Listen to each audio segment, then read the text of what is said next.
Hello, it's Smita from Hypershine cleaning services. आज मला तुमच्यासोबत एक छान एक्सपिरियन्स शेअर करायचा आहे. सेम डेला माझ्यासोबत 2 एक्सपिरियन्स मिळाले मला, एक चांगला एक वाईट. सुरुवात मी वाईटपासून करेन. येस, तर काय झालं, माझ्याकडे 2 बुकिंग्स होते डीप क्लिनिंगची सेम डेचे.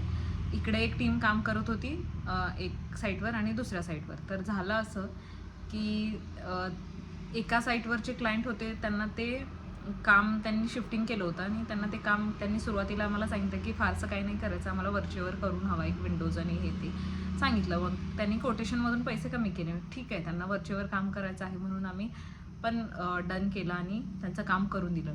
सकाळी 9 पासून काम सुरू झालेलं, ते जवळपास आम्हाला तिकडे 7-7:30 वाजले आणि ते काम छान झालं. त्यांच्या क्लायंट ज्यांच्याशी आमचं बोलणं झालं, त्यांच्या पप्पांनी आम्हाला कॉल करून वगैरे सांगितलं की तुमचं काम खूप छान झालं, मुलांनी खूप छान काम केलं आणि त्यांना फार आवडलं असं सांगितलं.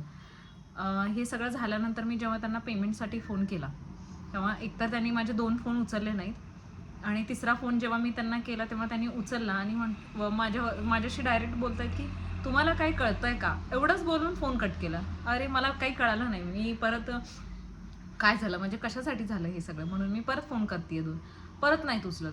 थोड्या वेळाने परत केला 1 तासाने. तर ते मला म्हणतात तुम्हाला काही अक्कल आहे का, तुम्ही किती फोन करताय, माझा कॉल चालू आहे, हे चालू आहे, ते चालू आहे. म्हणजे मला कळत नाही बॉस, काम करून घेताना तुम्हाला फुल तुमच्या मनासारखं पाहिजे, असं पाहिजे, पेमेंट मागायला. आणि हे यांचंच नाही आहे, असं बरेच जण करतात. म्हणजे का असं, काम तर करून घेताय तुम्ही, मग पैसे देण्याच्या टायमिंगला का प्रॉब्लेम येतोय, असं नाही पाहिजे ना. तर हे असं झालं आणि अगदी त्यांनी मला एवढी बडबड केली. शेवटी त्यांच्यासोबत बऱ्याच तू मी झाल्यानंतर त्यांनी ते पेमेंट दिलं मला, नाही असं नाही. बट हे असा हा वाईट एक्सपिरियन्स आला मला. आणि दुसरं सेकंड असं की कस्टमरनी जे काही काम केलं आम्ही, ते त्यांना फोन करायच्या आधी की काम कसं झालं, काय झालं हे विचारायच्या आधी त्यांनी मला पैसे पाठवून दिले.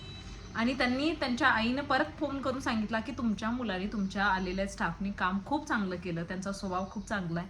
जेवढ्या वेळेस त्यांना मी सांगितलं की हे इथं राहिलं करून घ्या, हे असं करून घ्या, तेवढ्या वेळा त्यांनी काम खूप चांगलं केलं आहे आणि छान केलं आहे असं त्यांनी मला सांगितलं. म्हणजे सेम डेला दोन्ही कामं त्याच काइंड ऑफ ह्याची होती आणि त्या क्लायंटनी पैशामध्ये काही कमी केली नाही आणि काही खोटं सांगितलं नाही. बरेच असे करतात की सांगताना फोनवर, याच्यावर, इवन साईट इन्स्पेक्शनला जरी गेलं तर ते सांगतात मॅडम हे नाही करायचं, मॅडम ते नाही करायचं, एवढंच तर करायचं आहे, फक्त झाडूनच तर घ्यायचं आहे. आणि तुम्ही एवढ्या तेवढ्या काम असं बोलताना बोलणार की 1 तासाचं काम आहे आणि जेव्हा काम आम्ही चालू करणार 7-7, 8-8 तास ते काम तुमचं संपत नाही, तरी आम्ही ते करून देतो.